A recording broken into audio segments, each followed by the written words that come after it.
Okay, y'all know the drill. Put it on 1.5. I talk slow, and this is going to be, this might be tedious if you don't uh, watch it on accelerated speed. I've always been personally drawn to Hitler, and I don't think, as shocking as that sounds, maybe not to my immediate audience, but maybe it would sound that way to other people just dropping in, as as shocking uh, and as terrible as that may sound. I don't think that I'm the only one at all. Uh, and For me, it goes back all the way to the days of uh, when I was first really kind of studying Hitler and the Nazis. Uh, this was 10th grade. I've talked about this before. I was in this class called Impact. It was the gifted quote unquote program at the public school I was attending at that time. Uh, I was 16 years old. I was an idiot. I didn't know anything really. But I was a communist. I was a committed leftist, which meant something different, mind you, in 1987 than it does today. Uh, Still, you know, it was, it was, you know, I, I can't, I can't distance myself from it by excusing myself for being just 16 at the time. I can't really do that totally. I can beg off a little bit, but not that much, or not totally. But at the same time that I was fascinated that I was a committed communist, in my limited understanding of what that meant, I was also fascinated by Hitler and the Nazis in a way that communism never had that sway over me, and the personalities behind communism, Lenin, uh, Stalin, Mao, uh, not even Trotsky. Okay, Trotsky, who had for me like the probably the best claim or the best chance of being you know dear to my heart because his life ended in ignominious expulsion from the party, and when the Stalin faction won out and having to go into exile and then being ignominiously murdered with an ice pick while in exile. uh you know the he, out of them all, Trotsky had the best shot at being uh at having this charismatic pull for me, but really none of them compared to Hitler. Um, and it's significant that even when I was, the polar opposite of Hitler, and by the way, I should add that I'm not, I'm not a Hitler aficionado today.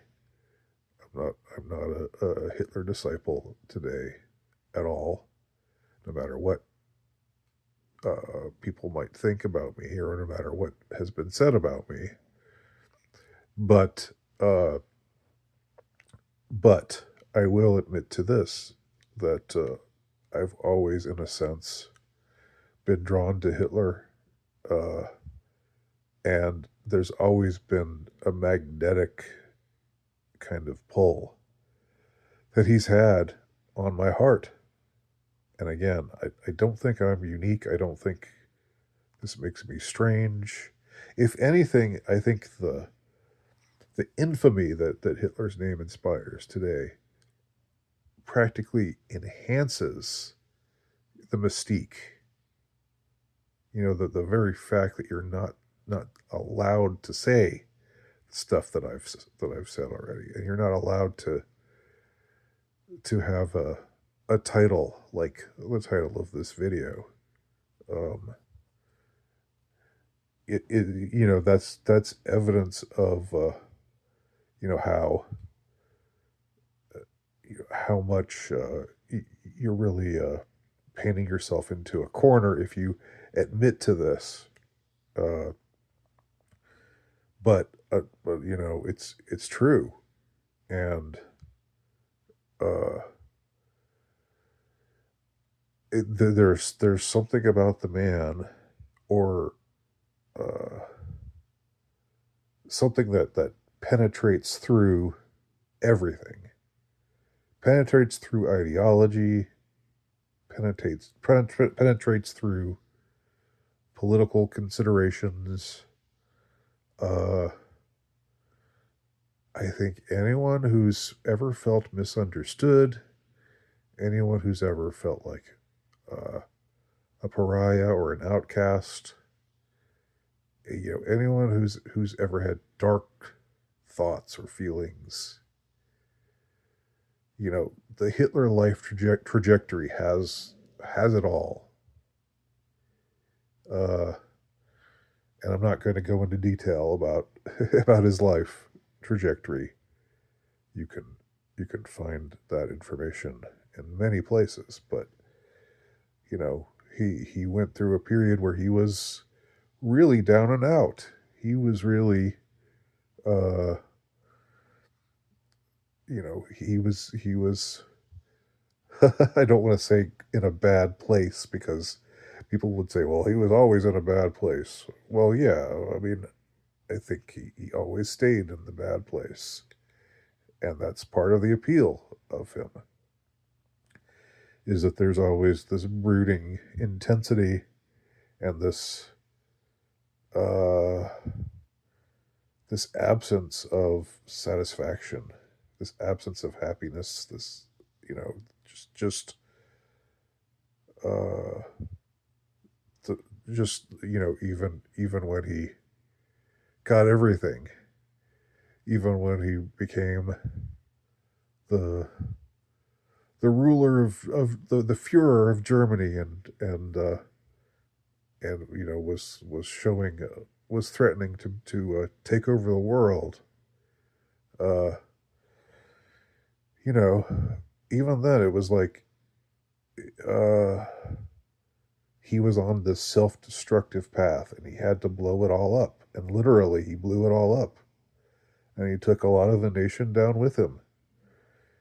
And that might offend some of the Hitler apologists out there, but come on, like I'm just saying. Uh, you got to admit he could have been a lot more prudent than he was, and he could have quit while he was ahead. He kept daring fate. He kept tempting fate. He pushed it further and further and further, and at some point, the tables turned, and they turned massively on him. And I'm inclined to think that this is just, like him living out his destined trajectory as he saw it, or because it was never enough. It was never enough. The world is not enough. Right? Even though I guess he never actually said today Germany, tomorrow the world. I think that's one of the quotes that's been falsely attributed to him. But I mean, he was a very powerful man for a limited amount of time, and if he'd played his cards better, he could have held on to that power, and you know, history would have turned out differently, very differently. But but you know, it was just always a part of who he was. So I I was, starting this out. I was going to be I was going to just be talking about his actual down and out period in Vienna as a young man prior to World War I, when he was doing odd jobs and doing watercolor paintings to get by, after he was rejected from art school, and all the stuff that all the humiliations that people make fun of him about. Uh, again, it's those very things. It's the fact that uh, he suffered the way that he did, and really the suffering never ended. Uh, and it was like it became a part of who he was, and he carried it with him all the way to power, and then all the way to the horrible end uh, of the war, and all of the consequences of the war, and all of the political persecution that he engaged in. Um, we don't have to talk about numbers. Uh, I don't want to get into that conversation. 271 versus 6. You know what I'm saying? If you know, you know. But this isn't even about that, and isn't even about debating anyone uh, about politics or about ideology. This is about the personality that had that had such a pull on me, that has had such a pull on over me from the time when I was a 16-year-old leftist uh, up till now. And again, maybe you want to just call me a freak for feeling that way. I think I'm just speaking. I'm speaking. I'm voicing aloud. I'm voicing the sentiment of many in saying this. So what is it? What is the appeal? It's something that goes beyond mere charisma. Yes, he was charismatic. Uh, I mean, I keep hearing about how his speeches were hypnotic, and how he mesmerized everybody. I've never, I don't know German well enough to. I mean, it's like the kind of thing where the mystique is so resonant that I kind of wish I could be there and understand German, and like know what it's like to to be swept up in that in the sound of the fury, you know, of his rhetoric. Um, just because it must have been unreal, and because it brings you closer to the heart of the man that has this kind of pull over you. Um, the fact that you look at the guy, you see his face. It's like the most recognizable face of any face, besides maybe Jesus. I mean, Jesus and Hitler are the two most recognizable faces, I think, in history. And we don't know what Jesus actually looked like. Uh, but Um, yeah, well, there's something in the very look of the man, you know, like he was kind of funny looking. His mustache was weird. Uh, you know, Stalin was actually a handsome dude, especially as a young man. If you've ever seen pictures of young Stalin, uh, he was quite the looker. Um, but Hitler wasn't, and yet there's something in his look, especially if you, especially the eyes. There's something piercing and penetrating in those eyes, hypnotizing. Where you can understand, how he had, how he gained something about how he gained such uh, sway over people's minds. You can understand something about it even without hearing uh, his speeches. And by the way, uh, I know that I've heard some. I mean, they probably probably the AI probably has been trained not to do this. That's why I haven't heard it much lately. But I remember like a year ago, or maybe a year and a half ago, 2 years ago, something like that. I remember that you were hearing like Hitler's speeches translated into English, so you heard his voice, but he was speaking in English. Um, um, but the effect wasn't. It's still not the same.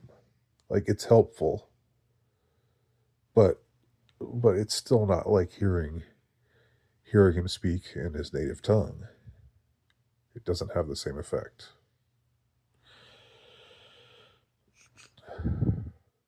But I mean, in the Western world, Hitler is reviled. In the non-Western world, as I understand it, uh, there are huge pockets where Hitler is still. I don't know if revered is the right word, but is holds a sway over people. Um, if I understand it, I think in China that's the case. In India, even in Africa, and that brings us to our friend Kanye, of course, who says that he's reformed. I don't know, but I understand. I get it. I get it. Yay. I understand. I mean, Yay is another one. I mean, like, uh, he's now that I think about it, he's kind of you know, there are some similarities there as far as just the charisma, but also more than that, like just a man who carries around this brooding sense uh, of I don't know, of tragedy, of violence, but also of hope, uh, and so much contradictory stuff of hate and of love. Uh, I mean, it's complicated. It's mind blowing. It really is. So let's see. Is there anything I haven't said? As I mean, this is. Uh, I think I'm gonna wrap this up sooner than I had thought. So see how much time you saved. This isn't even going to be that long of a video as I thought it was. Not nearly as long as I thought it was going to be. If you actually watched it to the end, you're a real one. If you did, but yeah, just to summarize, I don't think you can really summarize. You know, it's like there's so much that just is that this person carries with him. You know, as a persona, as a whatever you want to call it, personality, as a vibe. You know, there's just it's something really unique, and it's something uh, that captures your heart, the hearts and souls of many. Let's just say, you know, including those who are his polar opposites. You know, including blacks like Yay, including definitely non-Aryans, you know, like Indians or Asians, probably a bunch of Jews. You know, if they're honest, will admit the same kind of pull, the same kind of fascination. I think it transcends ideology and transcends race, even though his ideology was very much about race, of course. Uh, so, so yeah, there's really no way. There's no way this video isn't going to be. Uh, I mean, I've tried to give voice to this this sentiment that is not only heavily censored. I mean, really heavily censored. You're not supposed to think this way. You're not supposed to feel this way. You're not supposed to have these kinds of reactions.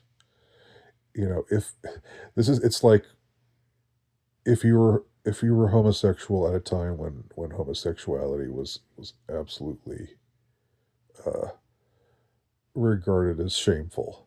It's something like that. It really is. um, it's like it has this forbid, but again, the forbiddenness of it just heightens the mystique of it. It's almost like it couldn't have been otherwise. Uh, I think to myself, yeah, Hitler did a lot of bad things. If you look at it analytically, Hitler did a lot of bad things. I think uh, he was a bad guy. I think. I know a lot of you probably disagree, but this whole oh, he's the worst man ever in history. Like there were plenty of men who were worse, or at least who were at least just as bad. Plenty. This idea that he would stand alone, like it seems like, oh, we say that's because of this or because of that, because of this cultural political influence that we're trained to feel this way or that way. But it's almost like, now that I'm thinking of it, I'm framing it differently. This It's occurring to me now. It's almost like it couldn't have been otherwise. Just like the tragedy, the rise followed by the decline and the violent, furious fall of the Third Reich. It's almost that it all couldn't have been otherwise because the Third Reich, so much about it was Hitler's personality, and Hitler's personality was such that he couldn't end at victory. It had to, he had to overextend and then have everything topple down around him.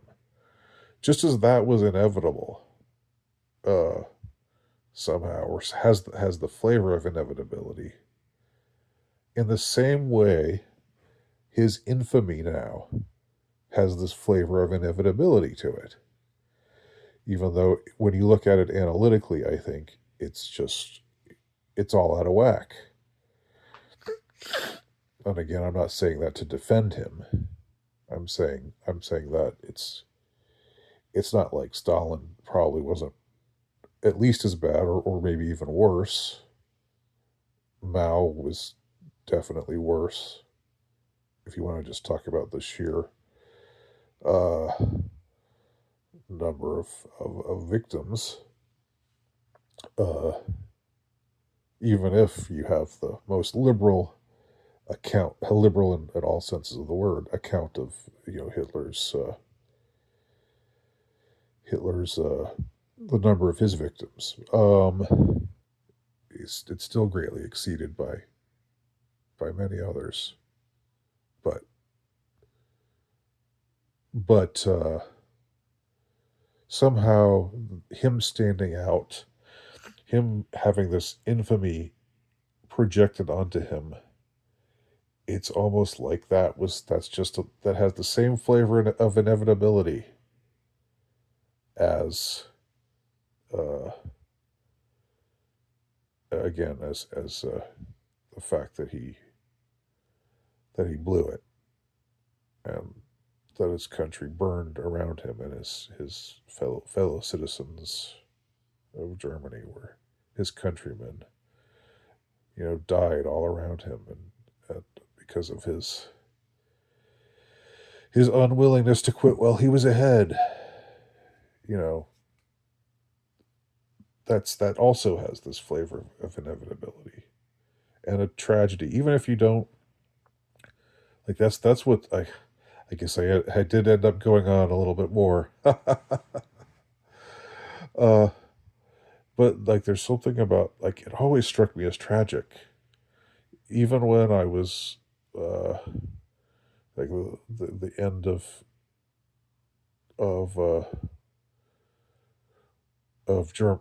Nazi Germany in World War II. Uh, it always struck me as tragic, and I mean it is tragic. The war is tragic. Uh, you know, war on the scale of World War II and the kind of atrocities that were committed by both sides is tragic too.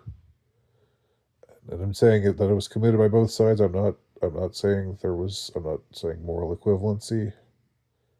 Even though you're probably not going to hear me, you're just going to hear what you want to hear. But that's okay. Uh, yeah, it's like all of that. You get the feeling it couldn't have been otherwise, and again, the mystique uh, enhancing infamy couldn't have been otherwise. And and ultimately, it doesn't have that much to do with, uh, the ethnicity of who's in charge, uh, as a lot of you would say that it does. I mean, ultimately, I'm saying, if my gut instincts are true, uh, that that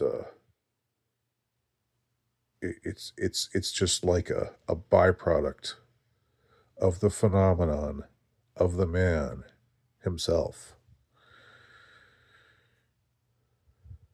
And I think I'll just end there. Thanks for watching.